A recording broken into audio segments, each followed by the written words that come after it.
आपने ये वाला गाना जगुआर कार के ऊपर जरूर सुने हैं। एक ऐसी लग्जरी कार कंपनी के बारे में जो अपने ग्लोरियस पास्ट से लेकर प्रेजेंट तक कई उतार चढ़ाव से गुजरी हुई है। जी हाँ, मैं यहाँ पर बात कर रहा हूँ जगुआर के बारे में। हाल ही में जगुआर ने अपनी नई स्ट्रेटेजी, नई लोगो और नई शानदार कॉन्सेप्ट कार पेश की है। लेकिन यहाँ पर तो क्वेश्चन ये है कि क्या ये नई स्ट्रेटेजी जगुआर को नई ऊंचाइयों पर लेके जाएगी या फिर यह कंपनी कोई और गहरे संकट में धंसने वाली है। आज की इस वीडियो में हम जगुआर की नई स्ट्रेटेजी को डिटेल में समझेंगे और यह जानने वाले हैं कि ये कदम उनके लिए सही है या फिर एकदम से गलत। अभी एक्चुअल में यहाँ पर हुआ क्या है उसको जानने से पहले थोड़ा सा हम पास्ट में चलते हैं। जगुआर की शुरुआत होती है 1922 में।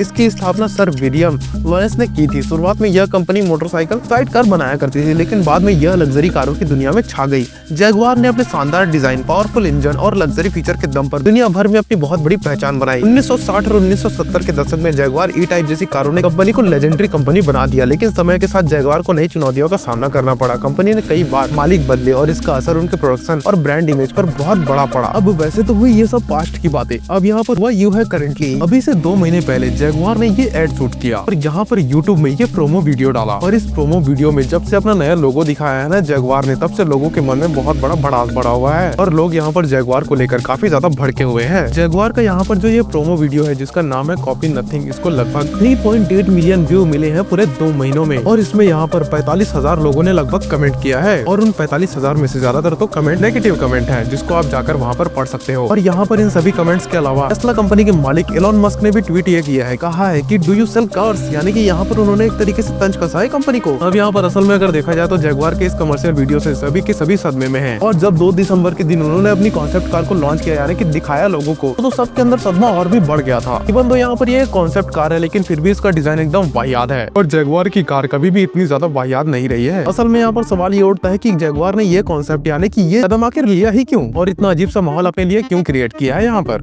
और क्या लगता है कि ये सब करने से जगुआर फिर से खतरे में आ गई है? इन सारे सवालों का जवाब आपको वीडियो में आगे मिलने ही वाला है, लेकिन इससे पहले ये जान लो कि जगुआर पिछले कुछ सालों में बहुत सारी दुविधा में फंसी हुई है, जिसके चलते पिछले 2-3 महीनों में उन्होंने कोई भी एक नया कार लॉन्च नहीं किया है। और जो भी एग्जिस्टिंग मॉडल इनके पास अवेलेबल है ना, वो उनकी प्रोडक्शन भी आमतौर पर अगर देखा जाए तो अभी बंद ही है। और यहाँ पर जो इनकी ई पेस और आई पेस ईवी कार है ना, उसको इन्होंने किसी दूसरे स्वीडिश कंपनी को प्रोडक्शन के लिए दिया था, जो कि दिसंबर 2024 में खत्म हो चुका है। यहाँ पर जगुआर ने एक डिसीजन लिया है कि वो अगले 1 साल तक ना कोई कार बेचेंगे ना ही बनाएंगे। अब ये सिचुएशन उनके लिए या फिर एक डिसीजन उनके लिए कितना बड़ा डिजास्टर साबित हो सकता है, वो आने वाले टाइम पे आपको पता चलेगा। अब यहाँ पर इसके पीछे उनका सबसे बड़ा रीजन ये था कि वो लगातार फेल हो रहे थे, यानी कि लगातार कंसिस्टेंटली फेलियर। और अगर इस फेलियर की बात की जाए तो ये फेलियर आज का नहीं है। तो चलो थोड़ा सा यहाँ पर ब्रीफ में समझते हैं कि किस लेवल की प्रॉब्लम से ये कंपनी यहाँ पर जूझती आ रही है, जिसकी वजह से इन्हें ये नया करतूत करना पड़ा। जैसे कि यहाँ पर जगुआर का इतिहास मैंने शुरुआत में आपको थोड़ा सा बता ही दिया था, उसको जाके फिर से सुन लो अगर सुनना है तो। उसके बाद से कहानी मैं बताता हूँ। जगुआर अपने शुरुआती सालों में low volume luxury car company हुआ करती थी, जो कि फरारी और ऐसी बहुत सारी कंपनीज के मुकाबले में बहुत ही कम प्राइस पॉइंट पर अपनी गाड़ियां बेचा करती थी, लेकिन बहुत अच्छे लुक्स, वैरायटीज वगैरह दिया करती थी। जगुआर की कारें हमेशा से बहुत ज्यादा खूबसूरत हुआ करती थी और अर्ली 60s में आई इनकी ई टाइप तो और भी ज्यादा अच्छी लगा करती थी। और ऐसा एंजो फरारी ने खुद बोला था यहाँ पर, जो कि फरारी के फाउंडर थे। जगुआर ने अपने इनिशियल डेज के अंदर दुनिया की बहुत तेज कार बनाई। जगुआर अपने इनिशियल डेज में बहुत कुछ कर रही थी, लेकिन उस समय अगर देखा जाए तो ये बहुत ही छोटी कंपनी हुआ करती थी और यहाँ पर इनके लिए लॉन्ग टर्म में सर्वाइव कर पाना बहुत ही मुश्किल हो जा रहा था। और इनके साथ कई तरीके की दिक्कतें भी सामने आ रही थी, की वजह से 1965 में इस कंपनी को ब्रिटिश मोटर कॉर्पोरेशन के साथ मिक्सअप कर दिया गया, यानी कि कोलैब कर दिया गया, जिसको आगे चलकर ब्रिटिश लेलैंड कहा जाने लगा। और एक्चुअली यहीं से, यानी कि इसी मर्जर के बाद इस आइकॉनिक ब्रांड का डाउनफॉल चालू हो गया। ब्रिटिश लेलैंड के अंदर कई सारे ब्रांड आया करते थे और वो सारे के सारे ब्रांड सफर कर रहे थे, और उनके सफर करने के पीछे सबसे बड़ा मेन रीजन था unreliability and really bad finishing and fitting, जो कि एग्जैक्टली यहाँ पर जगुआर के साथ भी होता है। ब्रिटिश लेलैंड के अंदर जगुआर की रेपुटेशन बहुत ही ज्यादा हद तक खराब हो चुकी थी और इनकी गाड़ियां यहाँ पर बिकनी ऑलमोस्ट बंद हो गई थी। ब्रिटिश लेलैंड यहाँ पर बहुत ही ज्यादा मुश्किलों में था, इसीलिए वो डाइल्यूट हो गया था। और इसके बाद यानी कि कुछ सालों तक जगुआर एक इंडिपेंडेंट कंपनी के तौर पर काम कर रही थी, और इस इंडिपेंडेंट वर्क के अंदर इस कंपनी की हालत यहाँ पर और भी ज्यादा खराब हो गई और ये कंपनी यहाँ पर बैंकरप्सी के कगार पर आ गई थी, जिसके चलते 1989 में जगुआर को फोर्ड ने खरीद लिया था। फोर्ड के अंदर जगुआर में बहुत सारे बदलाव किए गए। फोर्ड ने यहाँ पर जगुआर को इंजीनियरिंग पर बहुत ही अच्छे और बेटर इंजन प्रोवाइड करवाए, लेकिन यहाँ पर इनकी बदकिस्मती पीछा नहीं छोड़ रही थी। फोर्ड के अंदर जगुआर की हालत और भी धीरे धीरे खराब होने लगी थी, यानी कि और बद से बदतर हो गई, क्योंकि यहाँ पर फोर्ड ने जगुआर को एक high volume luxury car brand बना दिया था। जगुआर की कारें यहाँ पर बहुत भारी मात्रा में मास प्रोड्यूस होने लगी और ऐसा करते करते फोर्ड ने जगुआर की कार्स में अपनी कार्स का मोटो इंजन, अपना इंजन एक्सचेंज करना या फिर उनके पार्ट्स को इधर को उधर करना, ये सब करना शुरू कर दिया, जिसकी वजह से यहाँ पर जगुआर की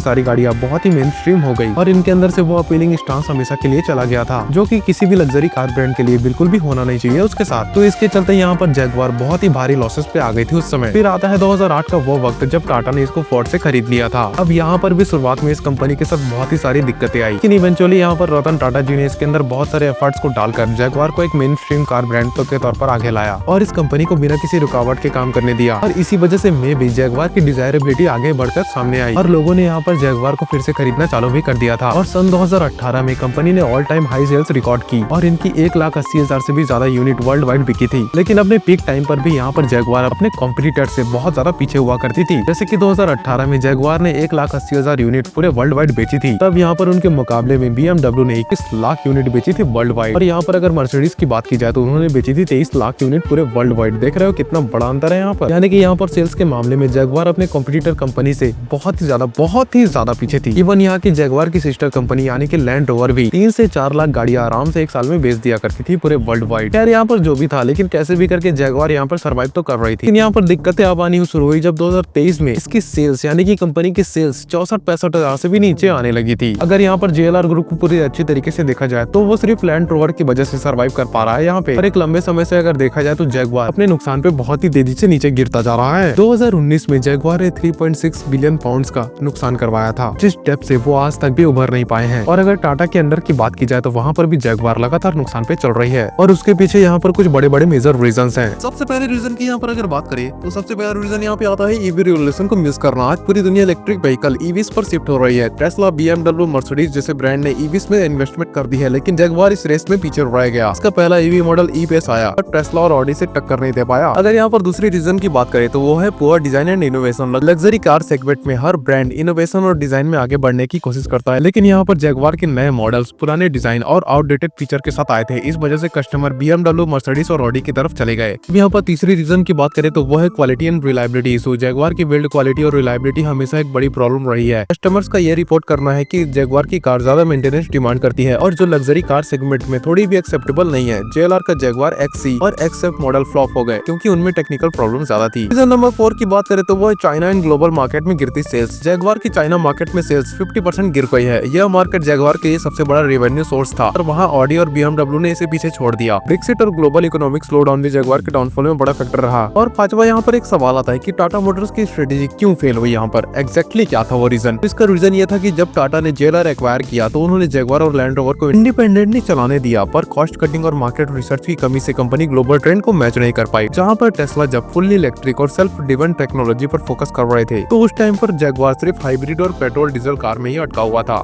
जैगवार को अगर यहाँ पर देखा जाए तो वो पिछले 40 सालों से सफर कर रही है और कस्टमर उनके पीछे नहीं बल्कि कस्टमर्स के पीछे वो भागा करते हैं आपके टाइम पर। यानी कि पिछले 40 सालों से ऐसा ही चल रहा है, कोई नई बात नहीं है अभी के टाइम पर। कंपनी सस्ती से महंगी हर तरीके की गाड़ी बना रही है, फिर भी अपनी कोई भी गाड़ी ये नहीं बेच पा रही है। साथ ही साथ उनके ऊपर one of the most unreliable car का भी थप्पा लगा हुआ है। सो इस वजह से वो इस आइडेंटिटी से भी अपनी छुटकारा पाना चाहते हैं और इसी वजह से उन्होंने अपना पूरा का पूरा इंस्टाग्राम अकाउंट जो था ना उसको डिलीट कर दिया और अपना लोगो तक वहाँ से बदल दिया और अपनी गाड़ी की जो पोजीशनिंग है ना मार्केट के अंदर उसको भी उन्होंने बदल दिया। साथ ही साथ उन्होंने जो अपनी कॉन्सेप्ट कार का नाम रखा है ना उसको भी टाइप 00 यहाँ पर रखा है, जिसमें एक 0 यहाँ पर बताता है जीरो एमिशंस को और दूसरा 0 इनकी नई बिगिनिंग को बताया करता है यानी कि दर्शाता है। जैगवार अपनी नई आइडेंटिटी के साथ एक स्लोगन भी दोहरा रही है और वो है कॉपी नथिंग। दरअसल यहाँ पर ऐसा एक नारा जैगवार के को फाउंडर सर विलियम लायर ने भी दिया था। उसको कंपनी ने थोड़ा सा रिफ्रेश करके ये बोलना चाहा है कि अब वो दुनिया की ऐसी गाड़ियों को तैयार करेंगे जो दुनिया में सबसे ज्यादा रिलायबल हो। और मेरे ख्याल से मुझे ऐसा लगता है कि उनके पास अब यही एक रास्ता बचा भी हुआ है और इसी वजह से मे भी उनकी कॉन्सेप्ट कार यहाँ इतनी पोलराइजिंग दिखाई देती है। जैगवार ने हमेशा से अपनी गाड़ियों को एकदम सुंदर दिखने वाली गाड़ियां बनाई है, लेकिन यहाँ पर इस गाड़ी के ऊपर यानी कि इस कॉन्सेप्ट कार के बारे में ऐसी चीजें नहीं बोली जा सकती। यहाँ पर कुछ एंगल से ये गाड़ियां अच्छी दिखाई देती है, लेकिन इनके कॉम्पिटिटर के मुकाबले में ये बहुत वाहियात है। देखो पर्सनली यहाँ पर मेरा तो ये मानना है कि जैगवार जब भी इस गाड़ी का प्रोडक्शन मॉडल लेकर आएगी ना तो जरूर वो इस बात पर ध्यान देंगे कि वो गाड़ी बहुत ही अच्छी दिखाई दे और अच्छी तरीके से डिजाइन भी हो, क्योंकि यहाँ पर डिजाइनिंग ही सबसे बड़ी स्ट्रेंथ है जैगवार कंपनी की यानी कि इस ब्रांड की। तो उस पर सीधी सी बात है वो ज्यादा ध्यान देंगे। लेकिन मुझे ऐसा लगता है कि उन्होंने इस कॉन्सेप्ट कार को अभी इसलिए बनाया है ताकि वो पब्लिक के अंदर पब्लिसिटी क्रिएट कर सके। तो यहाँ पर डिजाइन की बात नहीं हो रही है, यहाँ पर बात हो रही है कलर्स की भी। और यहाँ पर एडवर्टाइजमेंट के नाम पर जो ये ड्रैग शो चला रहे हैं ना, ये सभी की सभी चीजें मात्र पब्लिसिटी गेन करने के लिए किया गया है। लेकिन आपके मन में यहाँ पर एक सवाल आ रहा होगा कि इतनी नेगेटिव पब्लिसिटी क्यों आखिर? और इसके पीछे का रीजन ये है क्योंकि नेगेटिविटी ज्यादा बिका करती है पॉजिटिविटी के मुकाबले में। यहाँ पर हो रहा था कि पब्लिक के बीच जैगवार की बात ही नहीं हो रही थी। पब्लिक यहाँ पर जैगवार के बारे में सुनना तक नहीं चाहती थी, यानी कि उसके बारे में जानना ही नहीं चाहती थी। ऐसे में भी यहाँ पर जैगवार के पास यही एक रास्ता बच गया था अपनी पब्लिसिटी क्रिएट करने के लिए, जिससे वो लोगों की आई कॉल्स को अपनी तरफ कर सकते थे, और मे भी वो कर भी दिया है उन्होंने। और यहाँ पर एक निर्धारित रिपोर्ट ये दिखाती है कि पिछले 5 सालों में इतना ज्यादा सर्च नहीं किया गया ना, उससे भी ज्यादा ही सेट के लॉन्च होने के बाद लोगों ने इसके बारे में सर्च किया है। तो देख ही सकते हो यहाँ पर आप नेगेटिविटी का फायदा। सीरियसली बहुत ही ज्यादा रिस्की मूव था जगुआर का यहाँ पर, लेकिन ये उनके लिए वर्क कर गया। लोगों के बीच एक पब्लिसिटी क्रिएट भी हो गई, और आज के डेट में जगुआर के बारे में जो कार के बारे में नहीं जानते वो लोग भी बात कर रहे हैं। लेकिन यहाँ पर सवाल तो ये आता है कि इस नई स्ट्रेटेजी के बदौलत क्या ये अपनी नई कार्स को बेच पाएंगे, ये सबसे बड़ा सवाल है यहाँ पर। और ऐसा मैं इसलिए कह रहा हूँ क्योंकि यहाँ पर बहुत सारी ब्रांड्स ऐसी है, बड़ी बड़ी ब्रांड्स जिनका नाम है रोल्स रॉयस, बेंटली, जो कि ईवी कार बना रही है, वो भी नए प्रोडक्शन लेवल पर। तो उनको क्या ये कंपटीशन दे पाएगी, वो भी मात्र अपने नेगेटिव एडवर्टाइजमेंट के दम पर। यहाँ पर इस बात का पूरा फैसला 2025 के एंड में ही होगा, जब जगुआर अपने गाड़ियों को अनवील करेगी, यानी कि अपनी नई गाड़ियों को। तो दोस्तों ये थी जगुआर की पूरी कहानी। उम्मीद है यह वीडियो आपको पसंद आई होगी। अगर आपको यहाँ पर लगता है कि ये जानकारी आपके दोस्तों या फिर आपके साथियों के लिए उपयोगी हो सकती है तो इसे शेयर जरूर करें, और हाँ, हमारे चैनल को सब्सक्राइब करना ना भूलें ताकि ऐसी इंटरेस्टिंग जानकारी आप तक आती रहे। हमारे अगले वीडियो में हम एक दिलचस्प टॉपिक को लेकर आएंगे आपके पास। Till then, good bye.